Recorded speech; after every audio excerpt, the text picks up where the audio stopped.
اس نے یہ بات قبول کر لی. 40 دن کی مدت دی گئی. جب وہ گھر لے کر گیا بیٹی نے بھی حامی بھر لی کہ ہاں یہ تو 40 دن بہت لمبی مدت ہے, لوگ تو اگر صرف ایک بار میری جھلک دیکھ لے تو وہ میرے دیوانے ہو جاتے ہیں, یہ کیا چیز, اور پھر اس کے لیے 40 دن کی مدت. آخر کار جب رات آتی ہے وہ کمرے میں داخل ہوتی ہے تو وہ سجدے میں پڑا ہوا رب کی بارگاہ میں آنسو بہا رہا تھا.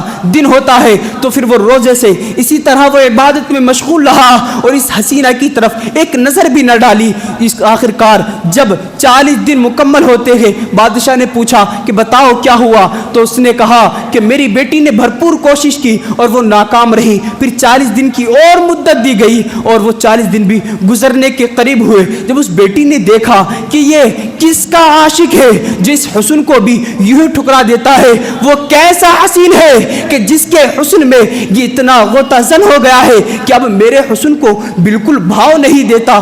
آخر کار وہ عیسائی عورت, عیسائی لڑکی جب اس کے اس تقوی کو دیکھتی ہے تو وہ اسلام لے آتی ہے اور یہ دونوں وہاں سے نکل کر ملک شام کی طرف روانہ ہو جاتے ہیں اور وہیں یہ رہنے لگتے ہیں. لوگوں نے ان کے تقوی کو مانا اور ان کی یہ بات زمانے میں بڑی مشہور ہی.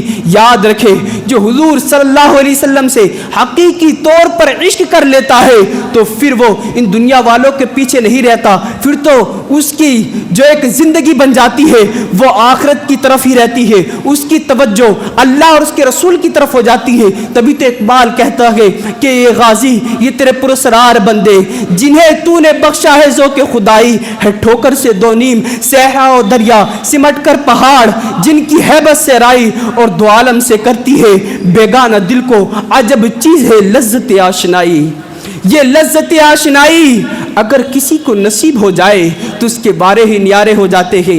یہ لذت آشنائی جب ابو بکر صدیق کو ملی تو سانپ بل سے ڈس رہا ہے لیکن کہاں عشق اجازت دے کہ اپنی ایڑی کو ہٹایا جائے. یہی لذت آشنائی جب حسان بن ثابت کو ملتی ہے تو وہ یوں کہتے ہیں وَأَحْسَنُ مِنْكَ لَمْ تَرَ قَطُّ عَيْنِي وَأَجْمَلُ مِنْكَ لَمْ تَلِدِ النِّسَاءُ خُلِقْتَ مُبَرَّأً مِنْ كُلِّ عَيْبٍ كَأَنَّكَ قَدْ خُلِقْتَ كَمَا تَشَاءُ. اور یہی لذت آشنائی جب بریلی کے امام کو ملتی ہے تو یوں کہتے ہیں سرتاب قدم ہے تن سلطان زمن پھول لب پھول دہن پھول زقن پھول, اور تنکا بھی ہمارے تو ہلائے نہیں ہلتا, تم چاہو تو ہو جائے ابھی کوہ محن پھول, اور دندان لبو زلف رخ شیک فدائی ہے در عدن لال امن مشک عطن پھول. اور آخر میں کہتے ہیں کیا بات رضا اس چمنستان کرم کی زہرا ہے کلی جس میں حسن اور حسین پھول. اے میرے عزیز یہ لذت آشنائی پانے کے لیے ہمیں گناہوں سے بچنا پڑے گا.